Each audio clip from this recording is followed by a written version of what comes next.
Have you ever noticed how some elderly people seem to push others away without realizing it, while others remain surrounded by family and friends? Well into their golden years, the difference isn't just luck or circumstances.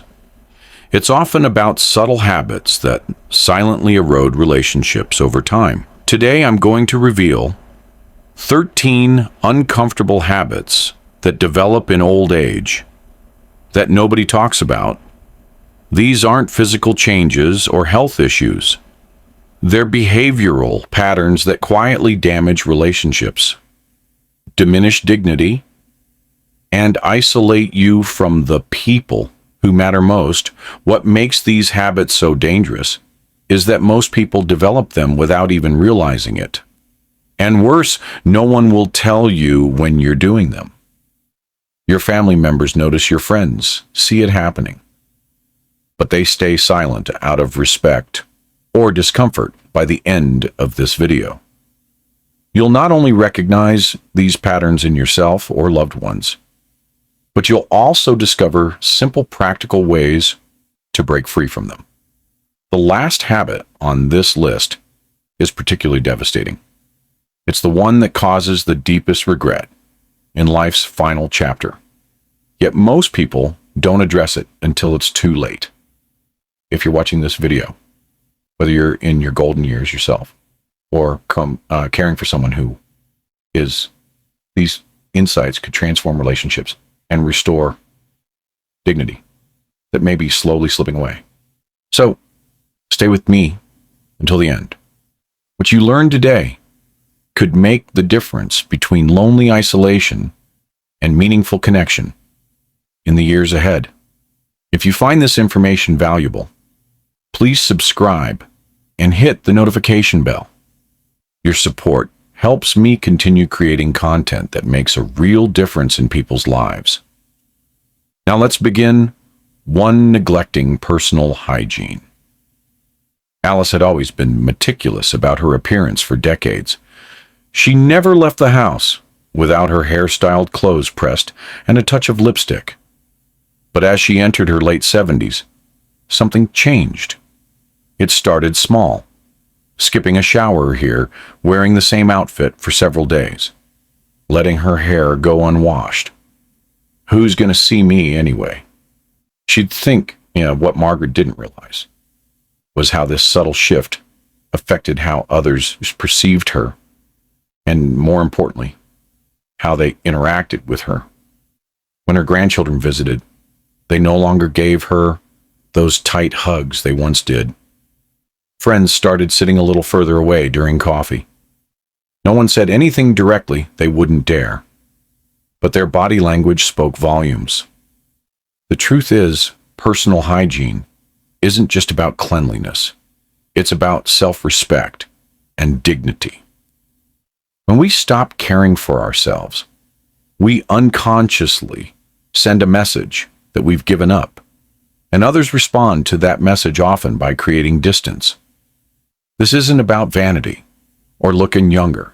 It's about maintaining basic standards that show you still value yourself and respect those around you. Simple routines, a daily shower, clean clothes, brushed teeth, combed hair, trimmed nails. These aren't luxuries. They're foundations of human dignity. If you notice this happening to you or someone you love, remember that the solution is simple. Create a manageable daily routine, even on days when you're not seeing anyone. Maintaining these habits preserves your sense of self-worth and keeps you ready for meaningful social connection. Number 2, speaking without caution as we age. Something curious happens to that internal filter that once kept our unfiltered thoughts from becoming spoken words. The voice that used to whisper, "Maybe don't say that out loud," grows quieter, sometimes disappearing altogether. Take Frank, who prided himself on telling it like it is. At family gatherings, he'd freely comment on his granddaughter's weight gain, his son's foolish career change, or his neighbor's ridiculous new car. "I'm just being honest," he'd say, with a shrug when he noticed people wincing at his remarks. What Frank didn't realize was that his honesty was actually pushing people away. Family members began keeping conversations. Surface-level visits grew shorter. Phone calls became less frequent. No one confronted him directly. They simply created emotional distance to protect themselves from his harsh words. The uncomfortable truth is that honesty without compassion is just criticism. And while you may feel entitled to speak your mind after decades of life, remember that your words carry weight. They can either build bridges or burn them. This doesn't mean censoring every thought or walking on eggshells. It means pausing before speaking to. Ask, is this helpful? Is this kind? Is this necessary? Sometimes the wisest thing you can say is nothing at all. Try this simple practice before offering an unsolicited opinion. Ask yourself if you'd want someone speaking that way to your favorite grandchild. If not, perhaps those words are better left unsaid. If you're still watching this video and finding value in these insights, please comment more below. 2, let me know you're here. 3, wearing outdated or ill-fitting clothes. There's a certain comfort in familiar routines, eating the same breakfast, walking the same path, wearing the same clothes you've had for years. But when it comes to clothing, what once looked appropriate can, over time, begin to look careless. You might not notice it yourself, but pants that hang too loose, shirts that pull too tight, styles that haven't been updated in decades. These aren't just fashion choices. They quietly communicate that you've stopped paying attention to how you present yourself to the world. This isn't about following trends or dressing like someone half your age. It's about showing that you still see yourself as someone worth looking after. When people see an older adult in clothing that fits well and looks cared for, they instantly feel a sense of respect and admiration. Our bodies change as we age. Our weight shifts. Our coloring alters. Our posture adjusts. Clothing that worked a decade ago might not serve you well today. Updating your wardrobe doesn't require a complete overhaul or significant expense. Even small changes, a well-fitting pair of pants, a shirt in a color that brightens your complexion, can transform how others respond to you. Remember, it's not about impressing others. It's about honoring yourself. When you dress with intention, you tell the world, I'm still here. I still matter. I still care about how I show up in life. 4, dominating conversations. We all want to be heard, especially when we've accumulated decades of wisdom and experience. But sometimes in our eagerness to share what we know, we forget to leave room for others to speak. It starts innocently enough. Someone mentions a topic you're familiar with, and you jump in with a story or advice before you know it. 10 minutes have passed and no one else has spoken a word. You might not even realize you've monopolized the conversation until you notice people checking their watches or phones. What makes this habit particularly difficult is that it often comes from a good place, a genuine desire to help or connect. But when every conversation becomes a monologue, people start to withdraw. They'll nod politely while mentally planning their escape. Young family members especially feel this disconnect. They already struggle to bridge the generation gap. And when they can't get a word in, edgewise, they simply stop trying. The solution isn't to say less, it's to listen more. Make a conscious effort to ask questions, and then truly listen to the answers. Count to 3 before responding to. Give others space to share their thoughts. Notice if you've been speaking for more than a minute, without pause, and gracefully hand the conversation back to others. Remember, wisdom isn't just about what you say. It's about creating space for others to be heard. When you become someone who listens well, people don't just tolerate your company, they seek it out. 5. Criticizing younger generations. If you're still watching this video and finding these insights valuable, please comment more below to let me know you're here. Kids these days have no work ethic. In my day, we respected our elders. This generation is so entitled. Sound familiar? It's a pattern as old as time. Each generation criticizing the one that follows. But when these comments become your default response to anything involving younger people, you're not just sharing an opinion, you're building a wall between yourself and everyone under 50. This habit is particularly damaging because it doesn't just push away strangers. It creates distance between you and your own children and grandchildren when they hear you constantly criticizing their generation. What they actually hear is criticism of them, their friends, their values, and their world. The result, they stop sharing their lives. With you, conversations remain superficial.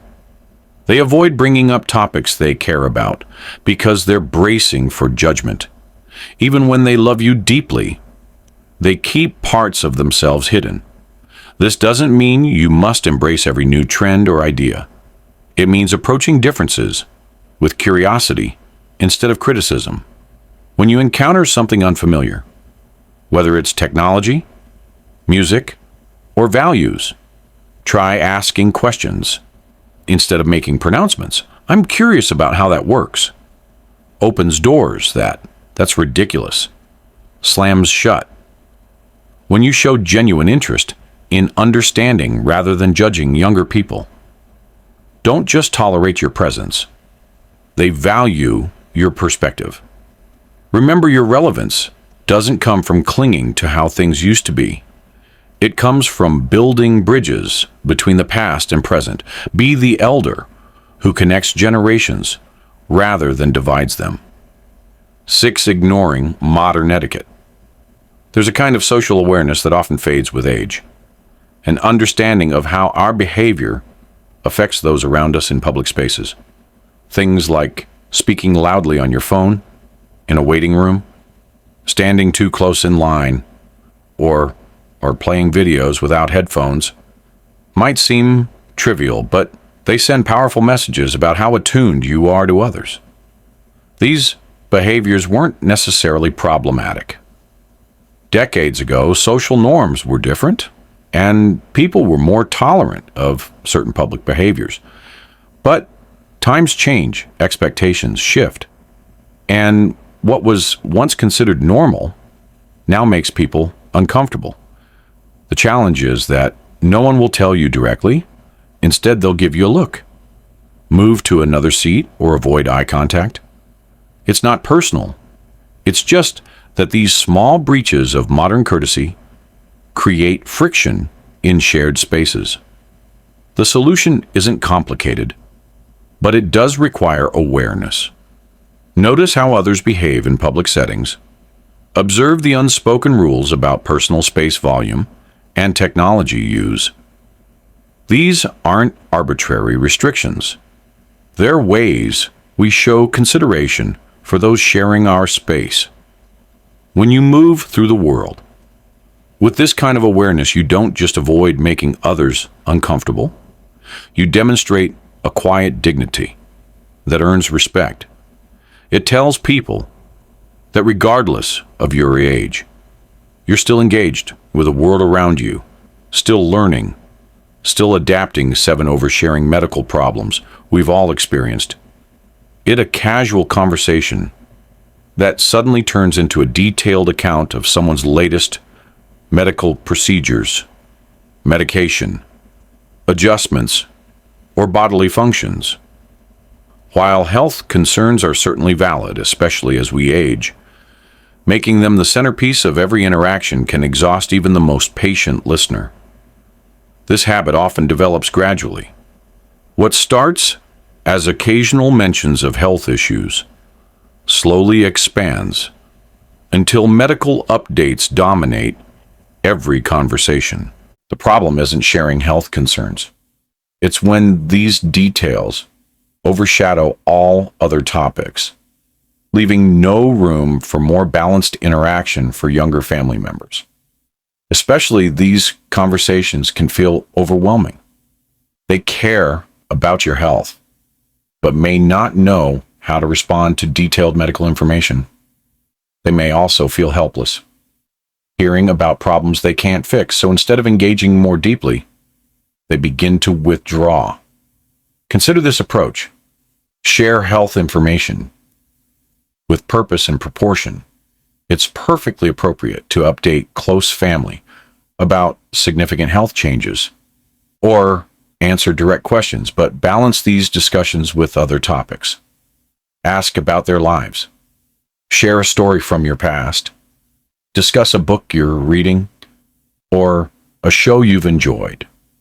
Remember, you are not your medical chart. You're a whole person with thoughts, memories, interests, and wisdom to share. When you engage with others from this fullness, rather than focusing solely on health challenges, you create space for more meaningful connection. 8. Being stubborn about outdated beliefs. One of the most challenging aspects of aging is watching the world change around you. Technologies evolve, social norms shift, and values transform sometimes in ways that conflict with principles you've held your entire life. It's natural to feel disoriented or even defensive when faced with these changes. But there's a difference between holding firm to core values and refusing to consider new perspectives on anything when phrases like, "that's just how it is." People are too sensitive these days, or "I don't care what the science says, I know what's right," become your standard responses. You're not displaying wisdom. You're showing rigidity. This stubbornness doesn't just affect how others see you, it fundamentally changes how they interact with you. Family members learn which topics to avoid. Grandchildren stop sharing their authentic thoughts and experiences. You become the person they present a carefully edited version of themselves to. Rather than someone they can be real with. Staying open doesn't mean abandoning your values. It means being willing to listen to, consider to update your understanding without compromising who you are at your core. It means making room at the table for new ideas, even if you don't ultimately adopt them. All the most respected elders aren't those who never change their minds. They're those who remain curious, who ask questions, who acknowledge that wisdom includes recognizing when it's time to grow, when you approach differences with genuine interest, rather than immediate dismissal. You don't lose authority. You gain relevance. 9. Lacking spatial awareness. As we age, our relationship with physical space often changes. We may move more slowly, feel less steady, or become more cautious with our movements. These changes are natural and necessary adaptations. But what often happens without our realizing it is that we become less aware of how our movements affect the flow of people around us. Standing in the middle of a grocery aisle, while examining products, stopping abruptly in a busy walkway, or walking through abreast with friends on a narrow sidewalk. These behaviors create small obstacles for others trying to navigate shared spaces. Most people won't say anything directly. They'll simply maneuver around you, perhaps with a sigh or a glance. But over time, these moments accumulate in how others perceive you. They might begin to see you as someone who's unaware or inconsiderate, even when that's far from your intention. This isn't about moving quickly. It's about moving mindfully. You can proceed at your own pace while still being aware of the space you occupy and how others need to move through it. Position your shopping cart to one side of the aisle. Step to the side. If you need to pause, be conscious of doorways and hydra areas. This kind of spatial courtesy isn't just good manners, it's a subtle form of dignity. It shows that you're still engaged with the world around you, still aware of your impact on others, still participating in the social contract that makes shared spaces work for everyone. 10. Acting helpless when you're not. There's a delicate balance as we age between accepting help when needed and maintaining independence. Where possible, it's a natural part of aging to need more assistance with certain tasks. But there's a difference between accepting necessary help and defaulting to helplessness for things you're still capable of doing. This habit often develops gradually. Perhaps it began with genuine needs, asking for help with technology or physical tasks that had become challenging, but over time, it expanded to include things you could still manage with a bit of effort. Can you just do it for me becomes an automatic response, even when the task is within your capabilities. What makes this pattern particularly problematic is that it doesn't just affect practical matters. It fundamentally shifts how others see you and how you see yourself. Family members begin to treat you as less capable than you are. Your own confidence in your abilities erodes. A cycle develops where increased dependence leads to decreased capability, which leads to further dependence. The solution isn't refusing all help. It's being honest about what you truly need assistance with and what you can still manage, even if it takes longer or requires more effort than it once did. When you ask for help, only when genuinely needed, that help is given more willingly and received with more dignity. If you're still watching this video and finding these insights valuable, please comment diamond below to let me know you're here. 11. Making outdated jokes or comments. Humor changes over time. What was considered funny or acceptable decades ago may now be seen as insensitive or offensive. This shift can be particularly challenging to navigate, especially when jokes or comments that once reliably got laughs now result in uncomfortable silence or pained smiles. You might find yourself saying, "It's just a joke."